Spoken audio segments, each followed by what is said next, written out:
તમારી મા, બેન, દીકરી જ્યારે ઉપવાસ રહી હોય અને એને જ્યારે કેળાની વેફર ખાવાનું મન થયું હોય તો મારી સ્ટાઇલમાં કેળાની વેફર ખાઈ લો, બનાવો.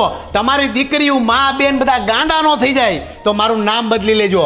આ કાચા કેળા લેવાના અને પ્રેમથી એની પહેલાં સાયલ ઉખેડી લેવાની. પાછા પાકા કેળા લેતા નહીં હો, નકર પાછો લોંદો થઈ જાય કેળાનો.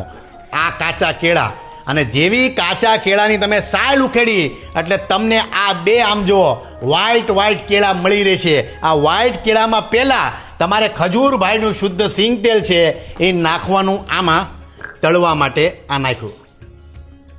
હા પછી આ કાતરી કાં તો વેફર પાડવાનું મશીન, આને શું કહેવાય હજી સુધી મને નથી ખબર પડી, પણ આ લઈ લેવાનું. સાફ સુથરું પાછું હોવું જોઈએ, ધોયા વગર મંડાઈ નહીં પડતા.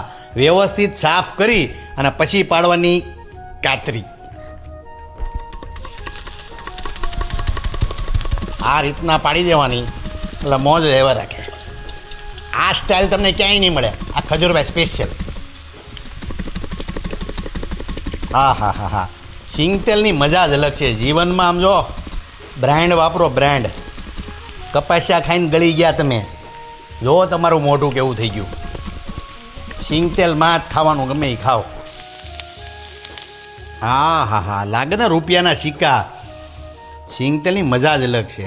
એમ નામ નથી કહેતો કે સિંગતેલ લાવો ઘરમાં, રસોઈ ચાલુ કરો સિંગતેલમાં. આ બની ગઈ કેળાની વેફર. ફૂલકાંજળી વ્રત હોય, જયા પાર્વતી હોય, દિવાસો હોય, દશામાનું વ્રત હોય ને એમાં તમે સિંગતેલની અંદર આ કેળાની વેફર ખાઓ ને, આમ જો જાગરણ તો આમ થઈ જાય. બેનું દીકરીનું આમ જાગરણ થઈ જાય. આ બની ગઈ કેળાની વેફર. એટલે જ કહું છું, ખજૂરભાઈનું શુદ્ધ સિંગ તેલ આજે જ તમારા ઘરના રસોડા માટે લઈ આવો. કારણ કે ખજૂરભાઈ શુદ્ધ સિંગ તેલ આ માત્ર તેલ નથી, પ્રસાદ છે. ઓર્ડર ચાલુ કરો.